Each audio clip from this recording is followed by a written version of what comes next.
ਸਤਨਾਮ ਸ਼੍ਰੀ ਵਾਹਿਗੁਰੂ ਸਾਹਿਬ JIO. ਪਰਮ ਸਨਮਾਨਯੋਗ ਗੁਰੂ ਰੂਪ ਗੁਰੂ ਖਾਲਸਾ ਸਾਧ ਸੰਗਤ ਜੀ, ਵਾਹਿਗੁਰੂ ਜੀ ਕਾ ਖਾਲਸਾ, ਵਾਹਿਗੁਰੂ ਜੀ ਕੀ ਫਤਿਹ। ਧੰਨ ਸ਼੍ਰੀ ਗੁਰੂ ਅਮਰਦਾਸ ਜੀ ਦੇ ਚੱਲ ਰਹੇ ਲੜੀਵਾਰ ਪ੍ਰਸੰਗ ਅੰਦਰ ਅੱਜ ਆਪਾਂ ਅਧਿਆਇ 41ਵਾਂ ਸਰਵਣ ਕਰਨ ਲੱਗੇ ਹਾਂ ਜੀ। ਆਓ ਸਾਰੀ ਸਿੱਖ ਸੰਗਤ ਬੜੇ ਪਿਆਰ ਨਾਲ ਅਧਿਆਇ 41ਵਾਂ ਸਰਵਣ ਕਰੀਏ। ਸ਼੍ਰੀ ਗੁਰੂ ਅਮਰਦਾਸ ਜੀ ਦੀ ਮੁੱਢਲੀ ਕਥਾ, ਇਸ ਵਿੱਚ ਬੀਰਬਲ ਦਾ ਪ੍ਰਸੰਗ ਆਪਾਂ ਸਰਵਣ ਕਰਨ ਲੱਗੇ ਹਾਂ। ਵਿਸ਼ਿਆਂ ਦੀ ਅਗਨੀ ਨੂੰ ਪਾਣੀ ਸਮਾਨ ਅਤੇ ਦਾਸਾਂ ਦੇ ਦੁੱਖ ਨੂੰ ਕੱਟ ਦੇਣ ਵਾਲੇ ਸ਼੍ਰੀ ਗੁਰੂ ਅਮਰਦਾਸ ਜੀ ਦੇ ਚਰਨਾਂ ਦੇ ਪਦਮ ਤੇ ਨਿਤਾ ਪ੍ਰਤੀ ਬੰਦਨਾ ਕਰਦਾ ਹਾਂ। ਸੰਮਤ 1581 ਵਿੱਚ ਲਾਹੌਰ ਸ਼ਹਿਰ ਸਦਾ ਜਿਨ੍ਹਾਂ ਦਾ ਵਾਸਾ ਸੀ, ਸ਼੍ਰੀ ਰਾਮ ਚੰਦਰ ਜੀ ਦੇ ਪੁੱਤਰ ਲਵਦੀ ਵੰਸ਼ ਜੋ ਸਮੁੰਦਰ ਵਾਂਗ ਮਹਾਨ ਹੈ, ਉਸ ਵੰਸ਼ ਵਿੱਚ ਸ਼੍ਰੀ ਗੁਰੂ ਰਾਮਦਾਸ ਜੀ ਨੇ ਜਨਮ ਲਿਆ। ਸਾਰਾ ਸ਼ਹਿਰ ਅਚਾਨਕ ਖੁਸ਼ੀਆਂ ਨਾਲ ਭਰ ਗਿਆ, ਮਾਨੋ ਨਦੀਆਂ ਦਾ ਪਾਣੀ ਦੁੱਧ ਹੋ ਵਗਿਆ ਹੋਵੇ। ਹੌਲੀ ਹੌਲੀ ਕਿਰਪਾਲੂ ਗੁਰੂ ਜੀ ਵੱਡੇ ਹੋਏ। ਉਹ ਵਿਸ਼ਾਲ ਬੁੱਧੀ ਵਾਲੇ ਅਤੇ ਮੌਤ ਨੂੰ ਦੂਰ ਕਰਨ ਵਾਲੇ ਹਨ। ਉਹਨਾਂ ਦੇ ਪਿਤਾ ਹਰੀਦਾਸ ਜੀ ਨੇ ਪਾਸ ਬੁਲਾ ਕੇ ਕਿਹਾ, ਕੋਈ ਕੰਮ ਕਰੋ ਤਾਂ ਕਿ ਘਰ ਵਿੱਚ ਸੁਖੀ ਰਹਿਣ ਵਾਸਤੇ ਕੋਈ ਧਨ ਆਵੇ। ਖੇਡਣ ਦੇ ਦਿਨ ਹੁਣ ਗੁਜ਼ਰ ਗਏ ਹਨ, ਇਸ ਕਰਕੇ ਮੈਂ ਤੁਹਾਨੂੰ ਇਹ ਬਚਨ ਕਹੇ ਹਨ। ਸ਼੍ਰੀ ਗੁਰੂ ਅਮਰਦਾਸ ਜੀ ਨੇ ਕਿਹਾ, ਸਤ ਬਚਨ ਜੋ ਤੁਸੀਂ ਕਹੋਗੇ ਮੈਂ ਕਰਾਂਗਾ। ਮੈਂ ਆਪ ਜੀ ਦਾ ਸਦਾ ਆਗਿਆ ਅਨੁਸਾਰ ਹਾਂ। ਰਾਤ ਬੀਤੀ ਜਦ ਦਿਨ ਚੜ੍ਹਿਆ ਤਾਂ ਉਹਨਾਂ ਦੀ ਮਾਤਾ ਜੀ ਨੇ ਪਾਣੀ ਨਾਲ ਭਿੱਜੇ ਛੋਲੇ ਉਬਾਲੇ, ਚੰਗੇਰ ਭਰ ਕੇ ਸਪੁੱਤਰ ਜੀ ਨੂੰ ਦੇ ਦਿੱਤੇ ਅਤੇ ਕਿਹਾ, ਪੁੱਤਰ ਜੀ ਜਾ ਕੇ ਇਹਨਾਂ ਨੂੰ ਵੇਚ ਆਵੋ। ਕਿਰਪਾਲੂ ਗੁਰੂ ਜੀ ਉਬਲੇ ਛੋਲੇ ਲੈ ਕੇ ਬਾਜ਼ਾਰ ਵਿੱਚ ਚਲੇ ਗਏ। ਬੜਾ ਮਿੱਠਾ ਹੋਕਾ ਦਿੰਦੇ ਸਨ। ਇੱਕ ਸ੍ਰੇਸ਼ਟ ਸਾਧ ਸੀ, ਉਸ ਗੁਰੂ ਜੀ ਨੂੰ ਬੁਲਾ ਲਿਆ ਅਤੇ ਕਿਹਾ, ਸਾਨੂੰ ਛੋਲੇ ਦੇ ਦੇਵੋ। ਇਹ ਸੁਣ ਕੇ ਜਦ ਇੱਕ ਮੁੱਠੀ ਭਰ ਕੇ ਦੇਣ ਲੱਗੇ ਤਾਂ ਸਾਧੂ ਨੇ ਕਿਹਾ, ਸਾਨੂੰ ਇੱਕ ਮੁੱਠੀ ਭਰ ਛੋਲੇ ਨਹੀਂ ਚਾਹੀਦੇ। ਇਸ ਤਰ੍ਹਾਂ 2-3 ਮੁੱਠੀਆਂ ਦੇਣ ਲੱਗੇ, ਪਰ ਉਹਨਾਂ ਨਾ ਲਏ। ਫਿਰ ਉਹਨਾਂ ਸਾਰੀ ਚੰਗੇਰ ਹੀ ਪਲਟ ਦਿੱਤੀ। ਜਦ ਘਰ ਆਏ ਤਾਂ ਪਿਤਾ ਜੀ ਨੇ ਖਾਲੀ ਹੱਥ ਵੇਖਿਆ ਤਾਂ ਗੁੱਸੇ ਨਾਲ ਅੱਖਾਂ ਲਾਲ ਸੂਹੀਆਂ ਕਰ ਲਈਆਂ। ਆਪਣੇ ਪਿਤਾ ਜੀ ਦੀਆਂ ਜਦ ਗੁੱਸੇ ਭਰੀਆਂ ਅੱਖਾਂ ਵੇਖੀਆਂ ਤਾਂ ਰੋਣ ਲੱਗ ਗਏ ਅਤੇ ਅੱਖਾਂ ਵਿੱਚੋਂ ਪਾਣੀ ਵਹਿਣ ਲੱਗਾ। ਇੱਕ ਦਿਨ ਗੋਇੰਦਵਾਲ ਨਗਰ ਨੂੰ ਸੰਗਤ ਜਾਂਦੀ ਵੇਖੀ ਤਾਂ ਮਨ ਵਿੱਚ ਵਿਚਾਰ ਬਣਾਇਆ। ਕਿਰਪਾਲੂ ਗੁਰੂ ਜੀ ਉਸ ਸੰਗਤ ਦੇ ਨਾਲ ਚੱਲ ਪਏ ਤੇ ਛੇਤੀ ਹੀ ਸਾਰੀ ਸੰਗਤ ਗੋਇੰਦਵਾਲ ਪਹੁੰਚ ਗਈ। ਸਾਰੀ ਸੰਗਤ ਨੇ ਗੁਰੂ ਜੀ ਦੇ ਦਰਸ਼ਨ ਕੀਤੇ। ਸਾਰੀ ਸੰਗਤ ਕੁਝ ਸਮਾਂ ਰਹਿ ਕੇ ਵਿਦਾ ਹੋ ਗਈ, ਪਰ ਸ਼੍ਰੀ ਗੁਰੂ ਰਾਮਦਾਸ ਜੀ ਸ਼੍ਰੀ ਗੁਰੂ ਅਮਰਦਾਸ ਜੀ ਦੀ ਹਜ਼ੂਰੀ ਵਿੱਚ ਰਹੇ। ਗੁਰੂ ਜੀ ਜੋ ਵੀ ਉਹਨਾਂ ਨੂੰ ਕਹਿੰਦੇ ਸਨ ਬੜੇ ਸੁੰਦਰ ਢੰਗ ਨਾਲ ਕਰ ਦਿੰਦੇ ਸਨ।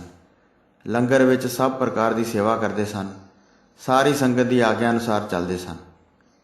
ਇੱਧਰ ਇਸ ਤਰ੍ਹਾਂ ਹੋਈ ਤੇ ਹੋਰ ਕਥਾ ਕੰਨਾਂ ਨਾਲ ਸੁਣੋ। ਸ਼੍ਰੀ ਗੁਰੂ ਅਮਰਦਾਸ ਜੀ ਦੇ ਮਹਿਲ ਕਹਿਣ ਲੱਗੇ, ਹੇ ਮਹਾਰਾਜ ਮੇਰੇ ਬਚਨ ਸੁਣੋ। ਆਪਣੀ ਸਪੁੱਤਰੀ ਭਾਨੀ ਹੁਣ ਮੁਟਿਆਰ ਹੋ ਗਈ ਹੈ, ਇਸ ਦੀ ਹੁਣ ਸਗਾਈ ਕਰ ਦੇਣੀ ਬਣਦੀ ਹੈ। ਇਸ ਤਰ੍ਹਾਂ ਜਦ ਬੀਬੀ ਭਾਨੀ ਦੇ ਮਾਤਾ ਜੀ ਨੇ ਕਿਹਾ ਤਾਂ ਇਸ ਤਰ੍ਹਾਂ ਸੁਣ ਕੇ ਗੁਰੂ ਜੀ ਆਪਣੇ ਸਥਾਨ 'ਤੇ ਆ ਗਏ ਅਤੇ ਬਾਰੀ ਵਿੱਚ ਬੈਠ ਗਏ। ਉਹਨਾਂ ਬ੍ਰਾਹਮਣ ਨੂੰ ਬੁਲਾ ਕੇ ਕਿਹਾ, ਹੇ ਪ੍ਰੋਹਿਤ ਸੁਣੋ, ਚੰਗੀ ਤਰ੍ਹਾਂ ਵਿਚਾਰ ਕੇ ਸਾਡੀ ਸਪੁੱਤਰੀ ਭਾਨੀ ਜੀ ਦੀ ਸਗਾਈ ਕਰ ਦਿਓ। ਇਹ ਸੁਣ ਕੇ ਬ੍ਰਾਹਮਣ ਨੇ ਕਿਹਾ, ਹੇ ਕਿਰਪਾਲੂ ਗੁਰੂ ਜੀ, ਕੀ ਲਾੜਾ ਇਸ ਬਾਲਕ ਵਰਗਾ ਹੋਵੇ? ਬ੍ਰਾਹਮਣ ਦੇ ਬਚਨ ਸੁਣ ਕੇ ਗੁਰੂ ਜੀ ਚੁੱਪ ਹੋ ਗਏ। ਉਸ ਨੂੰ ਬੁਲਾਵੋ, ਗੁਰੂ ਜੀ ਨੇ ਕਿਹਾ। ਇਹ ਸੁਣ ਕੇ ਬ੍ਰਾਹਮਣ ਨੇ ਸ਼੍ਰੀ ਰਾਮਦਾਸ ਜੀ ਨੂੰ ਬੁਲਾਇਆ। ਉਹਨਾਂ ਨੇ ਆ ਕੇ ਗੁਰੂ ਜੀ ਦੇ ਅੱਗੇ ਸਿਰ ਨਿਵਾਇਆ, ਹੱਥ ਜੋੜ ਕੇ ਗੁਰੂ ਜੀ ਪਾਸ ਬੈਠ ਗਏ। ਸ਼੍ਰੀ ਗੁਰੂ ਅਮਰਦਾਸ ਜੀ ਨੇ ਬਚਨ ਕੀਤੇ, ਤੁਸੀਂ ਕਿਸ ਦੇ ਪੁੱਤਰ ਹੋ? ਤੁਹਾਡੀ ਕਿਹੜੀ ਜਾਤ ਹੈ ਅਤੇ ਕਿੱਥੋਂ ਦੇ ਰਹਿਣ ਵਾਲੇ ਹੋ? ਮੈਨੂੰ ਸਭ ਵੇਰਵੇ ਸਹਿਤ ਦੱਸੋ। ਸ਼੍ਰੀ ਗੁਰੂ ਰਾਮਦਾਸ ਜੀ ਨੇ ਕਿਹਾ, ਹੇ ਪ੍ਰਭੂ ਜੀ, ਸੋਢੀ ਵੰਸ਼ ਹੈ ਤੇ ਲਾਹੌਰ ਦਾ ਵਸਨੀਕ ਹਾਂ। ਹਰੀਦਾਸ ਦਾ ਪੁੱਤਰ ਹਾਂ ਅਤੇ ਰਾਮਦਾਸ ਮੇਰਾ ਨਾਮ ਹੈ। ਇਹ ਸੁਣ ਕੇ ਪਰਮ ਕਿਰਪਾਲੂ ਗੁਰੂ ਜੀ ਬਹੁਤ ਪ੍ਰਸੰਨ ਹੋਏ। ਝੱਟ ਹੀ ਲਾਹੌਰ ਨੂੰ ਚਿੱਠੀ ਲਿਖ ਦਿੱਤੀ। ਤਦ ਸ਼੍ਰੀ ਗੁਰੂ ਰਾਮਦਾਸ ਜੀ ਦੇ ਮਾਤਾ ਪਿਤਾ ਨੂੰ ਬੁਲਾ ਲਿਆ। ਬੀਬੀ ਭਾਨੀ ਦੀ ਸ਼੍ਰੀ ਗੁਰੂ ਰਾਮਦਾਸ ਜੀ ਨਾਲ ਸਗਾਈ ਕਰਕੇ ਸਾਰੇ ਬਹੁਤ ਪ੍ਰਸੰਨ ਹੋਏ। ਕੁਝ ਸਮੇਂ ਬਾਅਦ ਵਿਆਹ ਕਰ ਦਿੱਤਾ। ਸਾਰਿਆਂ ਦੇ ਵਿੱਚ ਬੜਾ ਉਤਸ਼ਾਹ ਸੀ। ਮਾਤਾ ਪਿਤਾ ਨੂੰ ਲਾਹੌਰ ਨੂੰ ਭੇਜ ਦਿੱਤਾ। ਆਪ ਸ਼੍ਰੀ ਗੁਰੂ ਰਾਮਦਾਸ ਜੀ ਗੁਰੂ ਜੀ ਪਾਸ ਉਹਨਾਂ ਦੇ ਅਨੁਸਾਰੀ ਹੋ ਕੇ ਰਹਿ ਪਏ। ਗੁਣਾਂ ਦੀ ਖਾਨ ਭਾਵ ਗੁਰੂ ਜੀ ਦੀ ਸੇਵਾ ਕਰਦੇ ਸਨ। ਗੁਰੂ ਜੀ ਜੋ ਵੀ ਕਹਿੰਦੇ ਸਨ ਉਹਨਾਂ ਦੀ ਆਗਿਆ ਮੰਨਦੇ ਸਨ। ਇਸ ਤਰ੍ਹਾਂ ਬਹੁਤ ਸਾਲ ਬਤੀਤ ਕੀਤੇ। ਸੇਵਾ ਕਰਕੇ ਸਭ ਨੂੰ ਪ੍ਰਸੰਨ ਕੀਤਾ। ਸੰਮਤ 1605 ਵਿੱਚ ਭਾਈ ਪ੍ਰਿਥੀ ਚੰਦ ਜੀ ਨੇ ਜਨਮ ਲਿਆ। ਮਾਤਾ ਪਿਤਾ ਨੇ ਬਹੁਤ ਆਨੰਦਮਈ ਹੋ ਕੇ ਬੜੇ ਲਾਡ ਪਿਆਰ ਲਡਾ ਉਸ ਦੀ ਪਾਲਣਾ ਕੀਤੀ।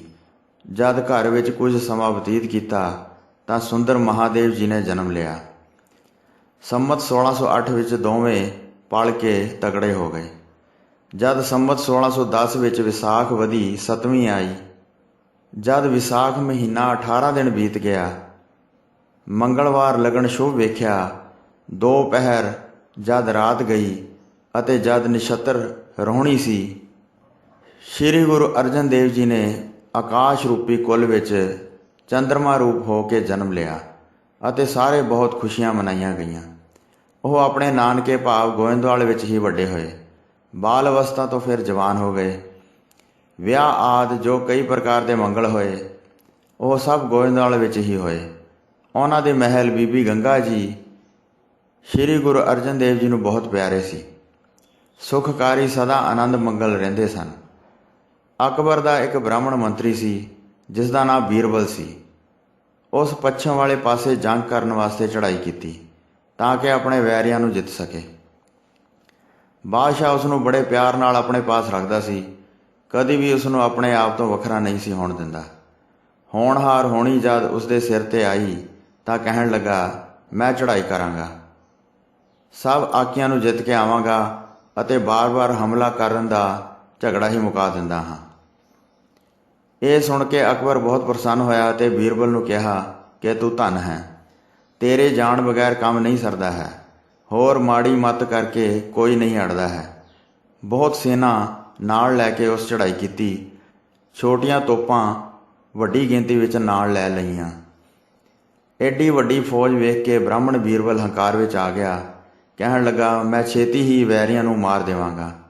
ਅਕਬਰ ਨੇ ਪ੍ਰਸੰਨ ਹੋ ਕੇ ਬਚਨ ਕੀਤੇ ਅਤੇ ਲਿਖ ਕੇ ਉਸ ਦੇ ਹੱਥ ਵਿੱਚ ਇੱਕ ਪਰਵਾਨਾ ਵੀ ਦਿੱਤਾ। ਖੱਤਰੀ ਜਾਤ ਦੇ ਜਿਸ ਦੇਸ਼ ਵਿੱਚ ਜਿੰਨੇ ਵੀ ਮਨੁੱਖ ਹਨ, ਪਿੰਡਾਂ ਸ਼ਹਿਰਾਂ ਵਿੱਚ ਉਹ ਸਾਰੇ ਜਿੱਥੇ ਵੀ ਵਸਦੇ ਹਨ, ਇੱਕ ਘਰ 1 ਰੁਪਈਆ ਦੇ ਕੇ ਤੈਨੂੰ ਸਨਿਮਰ ਹੋ ਕੇ ਮਿਲਣਗੇ। ਇਸ ਤਰ੍ਹਾਂ ਸਾਰੀ ਲਿਖਤ ਉਸ ਦੇ ਹੱਥ ਵਿੱਚ ਦਿੱਤੀ। ਬੀਰਬਲ ਉਹ ਲਿਖਤ ਲੈ ਕੇ ਬੜੇ ਹੰਕਾਰ ਨਾਲ ਦਿੱਲੀ ਤੋਂ ਚੱਲ ਕੇ ਚੜ੍ਹ ਕੇ ਆ ਗਿਆ। ਬਹੁਤ ਵੱਡੀ ਫੌਜ ਉਸ ਦੇ ਨਾਲ ਚੱਲ ਪਈ। ਜਿਸ ਦੇਸ਼ ਵਿੱਚ ਵੀ ਜਾ ਕੇ ਉਤਾਰਾ ਕਰਦਾ ਸੀ, ਸਾਰੇ ਖੱਤਰੀ ਉਸ ਨੂੰ ਆ ਕੇ ਮਿਲਦੇ, ਗਿਣ-ਗਿਣ ਕੇ ਉਸ ਨੂੰ ਰੁਪਈਏ ਦਿੰਦੇ ਸਨ ਅਤੇ ਉਹ ਲੱਭ-ਲੱਭ ਕੇ ਉਹਨਾਂ ਦੇ ਮਰਦ ਆਪਣੇ ਨਾਲ ਲੈ ਲੈਂਦਾ ਸੀ। ਇਸ ਤਰ੍ਹਾਂ ਸੂਰਮਿਆਂ ਦੀ ਬਹੁਤ ਵੱਡੀ ਫੌਜ ਇਕੱਠੀ ਕਰ ਲਈ ਅਤੇ ਆ ਕੇ ਬਿਆਸਾਂ ਦਰਿਆ ਦੇ ਕੰਢੇ ਉਤਾਰਾ ਕਰ ਲਿਆ। ਫਿਰ ਬੇੜੀਆਂ ਇਕੱਠੀਆਂ ਕੀਤੀਆਂ ਅਤੇ ਸਾਰੀ ਫੌਜ ਤਰ ਕੇ ਦਰਿਆ ਪਾਰ ਕਰ ਗਈ। ਬ੍ਰਾਹਮਣ ਬੀਰਬਲ ਨੇ ਵੱਡੀ ਗਿਣਤੀ ਵਿੱਚ ਫੌਜ ਦੇ ਨਾਲ ਗੋਇੰਦਵਾਲ ਨਗਰ ਵਿੱਚ ਆਪਣਾ ਡੇਰਾ ਲਾ ਲਿਆ। ਮੂਰਖ ਫੌਜੀ ਨਗਰ ਵਿੱਚ ਦਾਖਲ ਹੋ ਗਏ ਅਤੇ ਖੱਤਰੀਆਂ ਦੇ ਘਰ ਲੱਭ ਲਏ। ਕਹਿਣ ਲੱਗੇ, ਦੀਵਾਨ ਬੀਰਬਲ ਆ ਕੇ ਬੈਠਾ ਹੈ, ਸਾਰੇ ਉਸ ਨੂੰ ਭੇਟਾ ਦੇ ਕੇ ਮਿਲੋ। ਗੁਰੂ ਜੀ ਦੇ ਸੰਬੰਧੀਆਂ ਨੇ ਜਦ ਇਸ ਬਾਰੇ ਸੁਣਿਆ ਤਾਂ ਉਹ ਗੁਰੂ ਜੀ ਨੂੰ ਮਿਲ ਕੇ ਬੋਲੇ, ਜਿਸ ਤਰ੍ਹਾਂ ਤੁਸੀਂ ਆਗਿਆ ਦੇਵੋ ਉਸ ਤਰ੍ਹਾਂ ਅਸੀਂ ਕਰੀਏ, ਨਹੀਂ ਤਾਂ ਬ੍ਰਾਹਮਣ ਬੀਰਬਲ ਦਵੈਖ ਭਾਵਨਾ ਧਾਰਨ ਕਰ ਲਵੇਗਾ। ਸ਼੍ਰੀ ਗੁਰੂ ਅਮਰਦਾਸ ਜੀ ਨੇ ਕਿਹਾ, 2 ਆਦਮੀ ਜਾਵੋ ਤੇ ਸਾਡੇ ਵੱਲੋਂ ਕਹੋ, ਹਿਰਦੇ ਵਿੱਚ ਇਸ ਨੂੰ ਗੁਰੂ ਜੀ ਦੀ ਨਗਰੀ ਜਾਣੋ। ਉਹ ਕੋਈ ਵੀ ਕੰਮ ਕਾਜ ਨਹੀਂ ਕਰਦੇ ਹਨ। ਜੋ ਪਰਮੇਸ਼ਰ ਭੇਜ ਦਿੰਦਾ ਹੈ ਉਹ ਕੁਝ ਆਪ ਖਾਂਦੇ ਹਨ ਅਤੇ ਹੋਰਨਾਂ ਨੂੰ ਛਕਾਉਂਦੇ ਹਨ। ਜਿੰਨਾ ਭੋਜਨ ਚਾਹੀਦਾ ਹੈ ਲੰਗਰ ਵਿੱਚੋਂ ਲੈ ਲਵੋ। ਅਸੀਂ ਉਹਨਾਂ ਭੋਜਨ ਹੀ ਤੁਹਾਡੇ ਪਾਸ ਭੇਜ ਦਿੰਦੇ ਹਾਂ। ਅਸੀਂ ਰੁਪਈਏ ਨਾ ਲੈਂਦੇ ਹਾਂ ਅਤੇ ਨਾ ਹੀ ਦਿੰਦੇ ਹਾਂ। ਗੁਰੂ ਘਰ ਦੀ ਇਹੋ ਹੀ ਰੀਤੀ ਹੈ। ਬੀਰਬਲ ਦੇ ਆਦਮੀਆਂ ਨਾਲ 2 ਸਿੱਖ ਉੱਥੇ ਗਏ ਜਿੱਥੇ ਬ੍ਰਾਹਮਣ ਬੀਰਬਲ ਵੱਡਾ ਹੰਕਾਰ ਧਾਰ ਕੇ ਬੈਠਾ ਸੀ। ਖੜੇ ਹੋ ਕੇ ਉਸ ਨੂੰ ਸਾਰੀ ਗੱਲ ਸੁਣਾਈ। ਇਸ ਥਾਂ ਸ਼੍ਰੀ ਗੁਰੂ ਨਾਨਕ ਦੇਵ ਸਾਹਿਬ ਜੀ ਦੀ ਗੱਦੀ ਚੱਲਦੀ ਹੈ। ਸ਼੍ਰੀ ਗੁਰੂ ਨਾਨਕ ਦੇਵ ਜੀ ਤੋਂ ਬਾਅਦ ਤੀਸਰੇ ਥਾਂ ਹੁਣ ਸ਼੍ਰੀ ਗੁਰੂ ਅਮਰਦਾਸ ਜੀ ਸੁਭਾਇਮਾਨ ਹਨ। ਉਹ ਸਿੱਖ ਸੰਗਤ ਨੂੰ ਉਪਦੇਸ਼ ਦ੍ਰਿੜ ਕਰਾਉਂਦੇ ਹਨ, ਲੰਗਰ ਚਲਾਉਂਦੇ ਹਨ ਅਤੇ ਲੋਕਾਂ ਨੂੰ ਭੋਜਨ ਛਕਾਉਂਦੇ ਹਨ। ਕੁਝ ਵੀ ਇਕੱਠਾ ਕਰਕੇ ਘਰ ਵਿੱਚ ਨਹੀਂ ਰੱਖਦੇ। ਉਹਨਾਂ ਦੀ ਨਗਰੀ ਵਿੱਚ ਜਿਹੜੇ ਨਰ ਨਾਰੀ ਵਸਦੇ ਹਨ, ਉਹਨਾਂ ਦੀ ਉਹ ਸਦਾ ਰਖਵਾਲੀ ਕਰਦੇ ਹਨ। ਸ਼ਰਧਾ ਧਾਰ ਕੇ ਜੇ ਤੁਸੀਂ ਭੋਜਨ ਚਾਹੁੰਦੇ ਹੋ ਤਾਂ ਉਹ ਲੈ ਆਉਂਦੇ ਹਾਂ, ਜਿੰਨਾ ਵੀ ਭੋਜਨ ਗੁਰੂ ਜੀ ਦੇ ਦੁਆਰੇ ਮੌਜੂਦ ਹੈ। ਇਹ ਸੁਣ ਕੇ ਫਿਰ ਬੀਰਬਲ ਨੇ ਕਿਹਾ, ਜਿੰਨੇ ਵੀ ਖੱਤਰੀਆਂ ਦੇ ਘਰ ਵੇਖਦੇ ਹੋ, ਸਾਰੇ ਮਿਲ ਕੇ ਰੁਪਈਏ ਇਕੱਠੇ ਕਰਕੇ ਲਿਆਉਣ ਅਤੇ ਫੌਜ ਨਾਲ ਅੱਗੇ ਜਾਣ ਵਾਲੇ ਆਪਣੇ ਨਾਂ ਲਿਖਾਉਣ। ਅਨੇਕ ਪ੍ਰਕਾਰ ਦੇ ਬਹਾਨੇ ਕਰਦੇ ਹਨ। ਆਪਣੇ ਹਿਰਦੇ ਵਿੱਚ ਸਮਝ ਲਵੋ, ਇਹ ਜੋ ਟੈਕਸ ਲੱਗਾ ਹੈ, ਇਹ ਨਹੀਂ ਹਟੇਗਾ। ਜਿਸ ਦੇ ਗੁਰੂ ਹੋ ਤਿਸ ਦੇ ਬਣੇ ਰਹੋ, ਸਾਨੂੰ ਸੁਣਾਉਣ ਲਈ ਕਿਉਂ ਕਹਿੰਦੇ ਹੋ? ਮੇਰੀ ਇਹ ਕਾਰ ਪ੍ਰਾਚੀਨ ਸਮੇਂ ਤੋਂ ਚੱਲੀ ਆ ਰਹੀ ਹੈ, ਇਹ ਕਿਵੇਂ ਹਟ ਜਾਵੇਗੀ? ਚਾਰੇ ਪਾਸੇ ਸਾਰਿਆਂ 'ਤੇ ਦੰਡ ਲੱਗਾ ਹੈ। ਇਹ ਸੁਣ ਕੇ ਸਿੱਖ ਢੱਠੇ ਮਨ ਨਾਲ ਵਾਪਸ ਆ ਗਏ ਅਤੇ ਸਤਿਗੁਰੂ ਜੀ ਪਾਸ ਆ ਕੇ ਸਾਰਾ ਬਿਰਤਾਂਤ ਸੁਣਾਇਆ। ਇਹ ਹੰਕਾਰੀ ਬ੍ਰਾਹਮਣ ਕੁਝ ਨਹੀਂ ਜਾਣਦਾ ਹੈ। ਉਹ ਕਹਿੰਦਾ ਹੈ ਕਿ ਮੇਰਾ ਕਰ ਦੇਵੋ, ਨਹੀਂ ਤਾਂ ਪੁੱਠੀ ਚਾਲ ਵਾਲਾ ਤਾਕਤ ਦਾ ਇਸਤੇਮਾਲ ਕਰੇਗਾ। ਉਸ ਦੇ ਨਾਲ ਲੱਖਾਂ ਹੀ ਸੈਨਾ ਦੇ ਸੂਰਮੇ ਹਨ। ਇਹ ਸੁਣ ਕੇ ਸ੍ਰੀ ਗੁਰੂ ਅਮਰਦਾਸ ਜੀ ਮੁਸਕਰਾਏ। ਜਿਨ੍ਹਾਂ ਨੂੰ ਕੁਝ ਜਗਤ ਵਡਿਆਈ ਮਿਲ ਗਈ ਹੋਵੇ, ਉਹ ਹੰਕਾਰ ਵਿੱਚ ਅੰਨੇ ਹੋ ਕੇ ਪਾਗਲ ਹੋ ਜਾਂਦੇ ਹਨ। ਫਿਰ ਉਹ ਆਪਣੇ ਬਰਾਬਰ ਕਿਸੇ ਨੂੰ ਨਹੀਂ ਸਮਝਦੇ। ਗੁਰੂ ਦੀ ਸੇਵਾ ਬਗੈਰ ਸਦਾ ਸੰਤਾਪ ਹੀ ਮਿਲਦਾ ਹੈ। ਮੂਰਖ ਨੇ ਬਹੁਤ ਵਿਧੀਆਂ ਅਨੁਸਾਰ ਪਾਪ ਧਾਰਨ ਕੀਤਾ ਹੋਇਆ ਹੈ। ਉਸ ਦੀ ਇਹ ਵਡਿਆਈ ਕਿੰਨੇ ਦਿਨ ਰਹੇਗੀ? ਜਨਮ ਮਰਨ ਦੀ ਗਤੀ ਨੂੰ ਵਿਸਰ ਗਿਆ ਹੈ। ਲੰਬੀ ਨਿਗਾਹ ਵਾਲਾ ਹੋ ਕੇ ਨਹੀਂ ਵੇਖਦਾ ਹੈ ਕਿ ਅੰਤ ਸਮੇਂ ਇਹ ਧਨ ਮੇਰੇ ਨਾਲ ਨਹੀਂ ਜਾਣਾ।